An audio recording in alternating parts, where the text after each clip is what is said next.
E aí, beleza? Preciso te contar uma parada que tá rolando.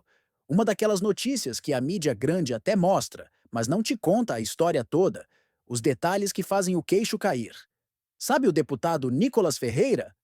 Pois é, prepare-se, porque o que veio à tona agora envolve gente da família dele, um prefeito apoiado por ele, uma montanha de maconha e até blindagem na justiça.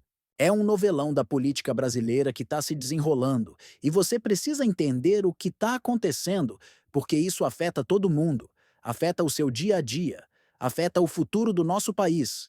Fica comigo, porque o que eu vou te mostrar agora vai te fazer pensar duas vezes sobre muita coisa, sobre como as coisas funcionam nos bastidores do poder por aqui.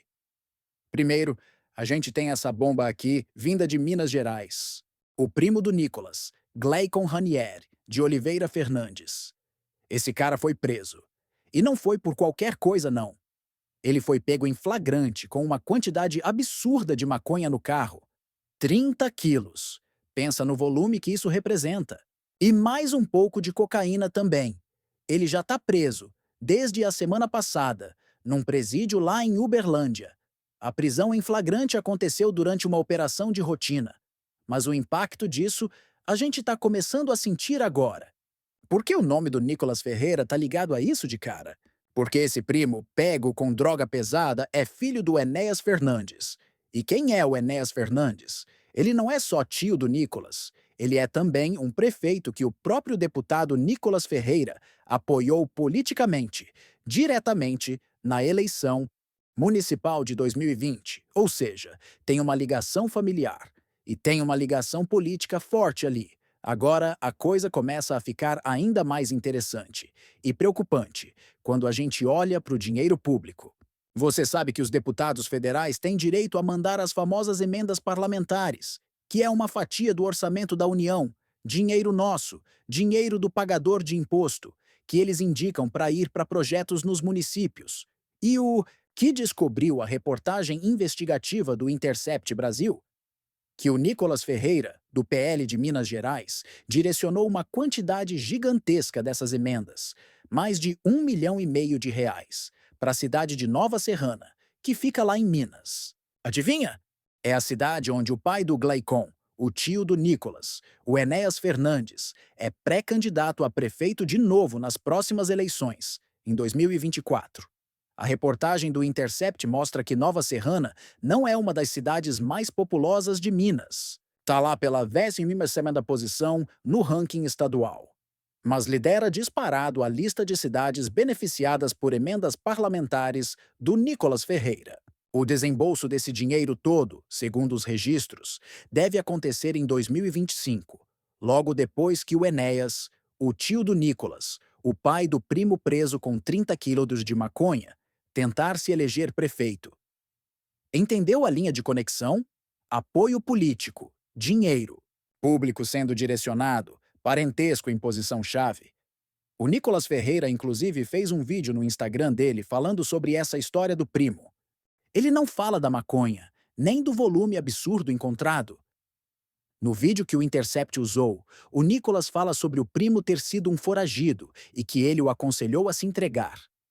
Ele menciona que o primo estava devendo e se envolveu com gente errada. O vídeo mostra o lado dele da história, a justificativa dele.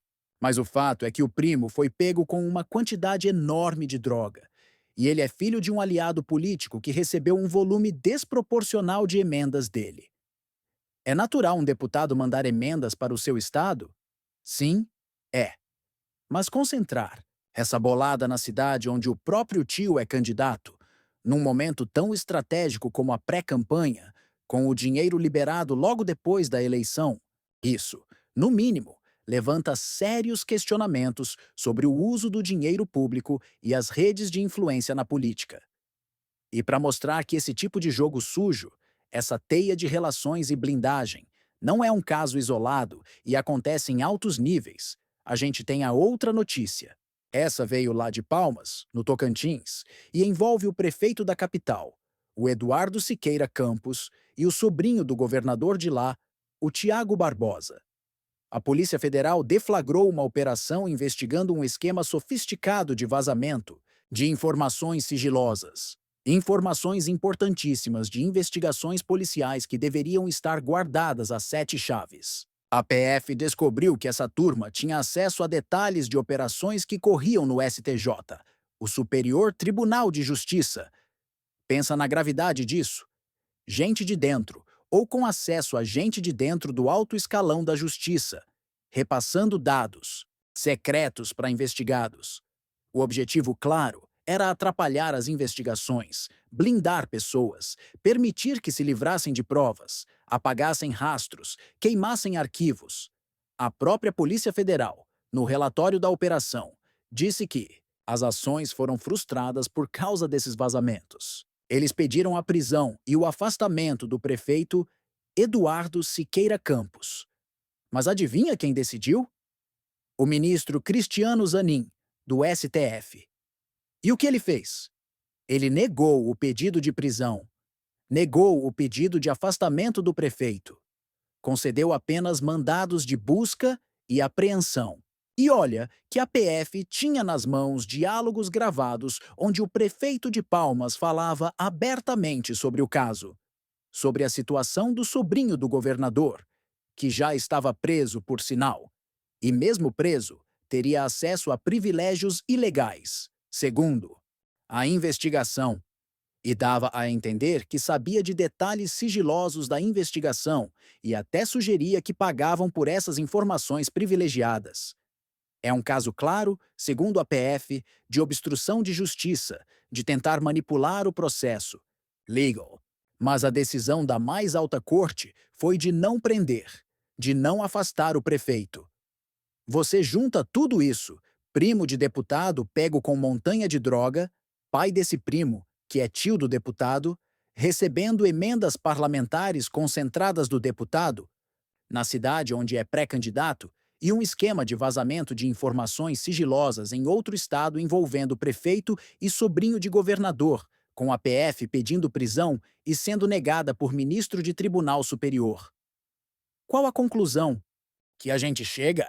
Que existe uma rede, muitas vezes baseada em parentesco, amizade ou interesses políticos e financeiros, que opera nos bastidores, que usa o dinheiro público de forma questionável, que tenta se proteger das investigações, da justiça e que, em alguns casos, parece conseguir uma espécie de blindagem que impede que as consequências cheguem a todos, igualmente perante a lei. O que você aprende com isso? Que política não é só o show, não é só o que aparece nas redes sociais ou nos discursos inflamados, é sobre quem tem acesso ao poder, como esse poder é usado e quem se beneficia disso.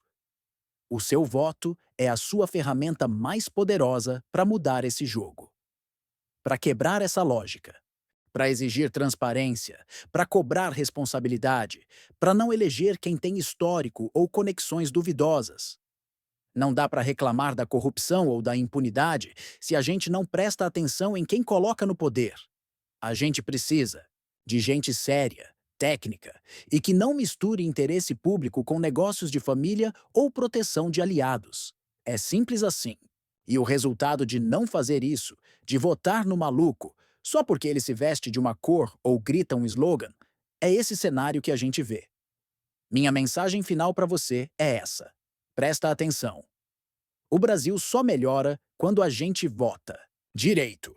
E votar direito é votar com informação, entendendo as conexões e as consequências. Essa é a minha parte, te trazer a informação, te mostrar o que está por baixo do tapete. Agora, eu quero saber a sua. Pensando em todas essas camadas que a gente viu hoje, na teia de parentesco, política, dinheiro e investigações, na sua opinião, qual é o maior elo fraco nesse sistema que permite que essas coisas pesadas continuem acontecendo? É a fiscalização que não funciona? A impunidade na justiça? A falta de critério dos eleitores? Ou a facilidade de misturar público e privado na política brasileira? Comenta aqui embaixo. Vamos trocar ideia de forma respeitosa. Sua opinião é muito importante para a gente construir um debate sério. E se esse conteúdo te abriu os olhos, te ajudou a entender melhor, se inscreve no canal para não perder mais nada, dá um like para fortalecer e se puder e quiser ajudar ainda mais, manda um Pix para a gente continuar investigando e mostrando a real para você. O Pix está na tela, toda. Ajuda é bem-vinda e faz a diferença. Valeu e até a próxima!